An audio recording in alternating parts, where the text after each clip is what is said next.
Good day, Crime Talk aficionados. It is July 4th, 2024.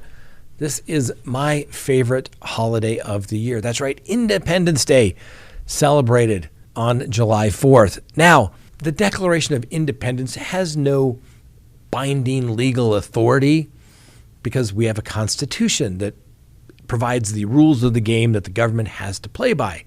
But the Declaration of Independence is worth reading, all right?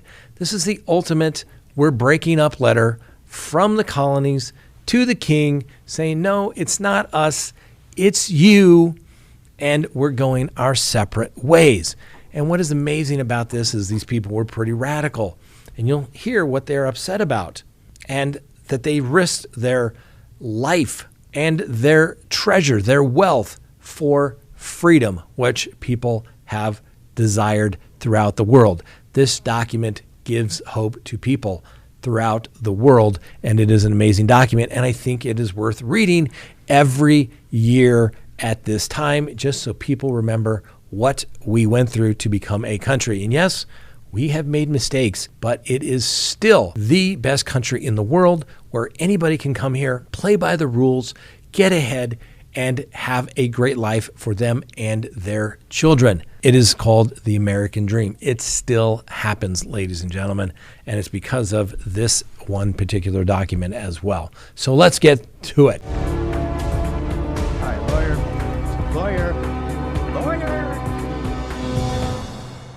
In Congress, July 4th, 1776, the unanimous Declaration of the 13 United States of America, when in the course of human events it becomes necessary for one people to dissolve the political bands which have connected them with another, and to assume among the powers of the earth the separate and equal station to which the laws of nature and of nature's God entitles them, a decent respect to the opinions of mankind requires that they should declare the cause which impel them to the separation. We hold these truths to be self-evident, that all men are created equal, that they are endowed by their Creator with certain unalienable rights, that among these are life, liberty, and the pursuit of happiness, that to secure these rights, governments are instituted among men, deriving their just power from the consent of the governed,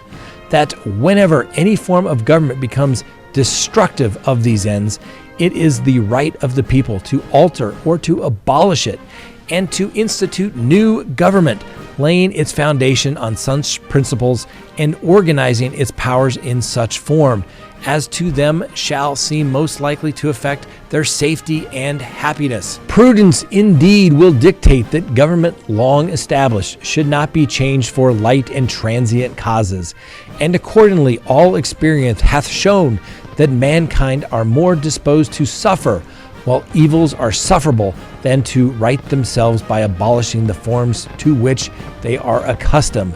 But when a long train of abuse and usurpations pursuing invariably the same object evinces a design to reduce them under absolute despotism, it is their right, it is their duty to throw off such government and to provide new guards for the future security. Such has been the patient sufferance of these colonies, and such is now the necessity which constrains them to alter their former system of government. The history of the present King of Great Britain is a history of repeated injuries and usurpations, all having in direct object the establishment of an absolute tyranny over these states. To prove this, let facts be submitted to a candid world. He has refused his assent to laws, the most wholesome and necessary for the public good. He has forbidden his governors to pass laws of immediate and pressing importance unless suspended in their operation till his assent should be obtained.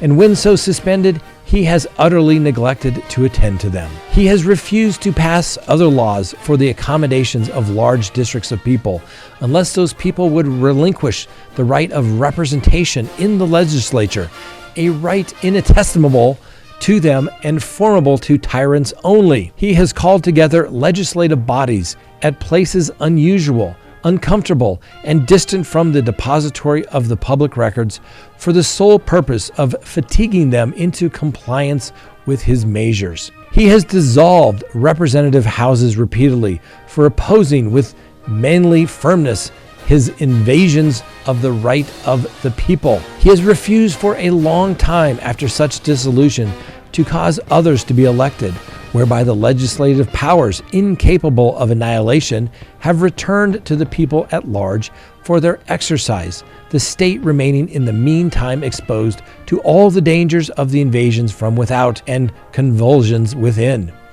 He has endeavored to prevent the population of these states, for that purpose obstructing the laws for naturalizing of foreigners, refusing to pass others to encourage their migration hither, and raise the conditions of new appropriations of lands. He has obstructed the administration of justice by refusing his assent to laws for establishing judiciary powers.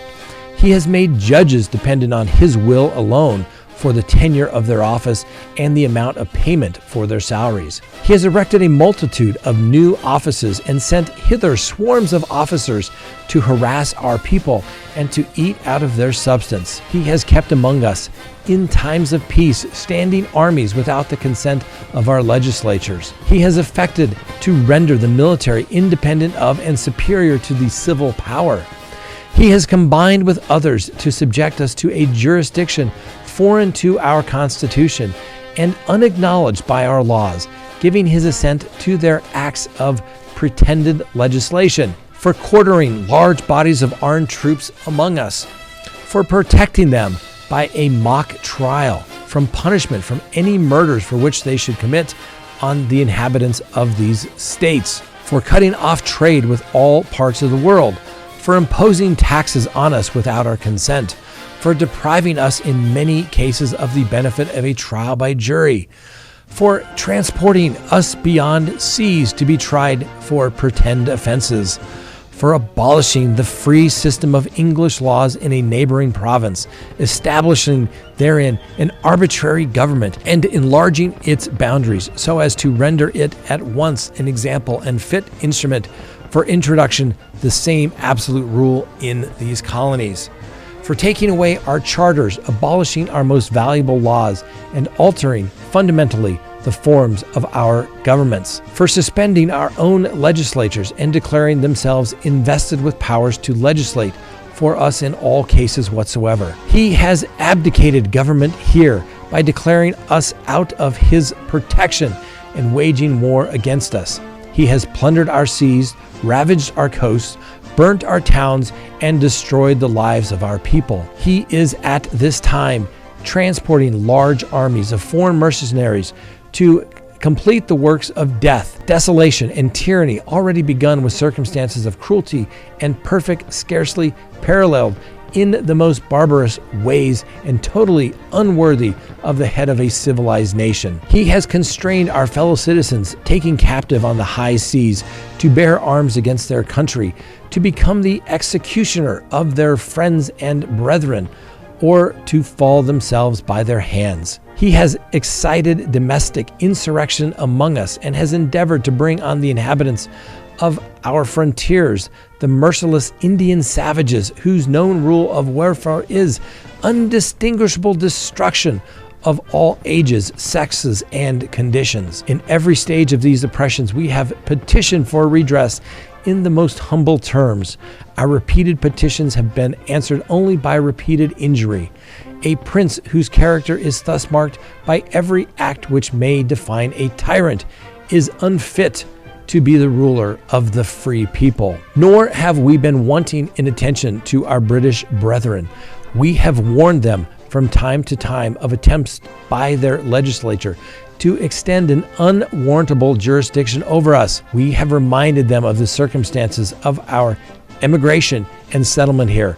We have appeared to the native justice and magnanimously, and we have conjured them by the ties of our common kindred to disavow these usurpations, which would have inevitably interrupt our connections and correspondence. They too have been deaf to the voice of justice and of consanguinity. We must therefore acquiesce in our necessity, which denounces our separation and hold them as we hold the rest of mankind, enemies in war, in peace, friends.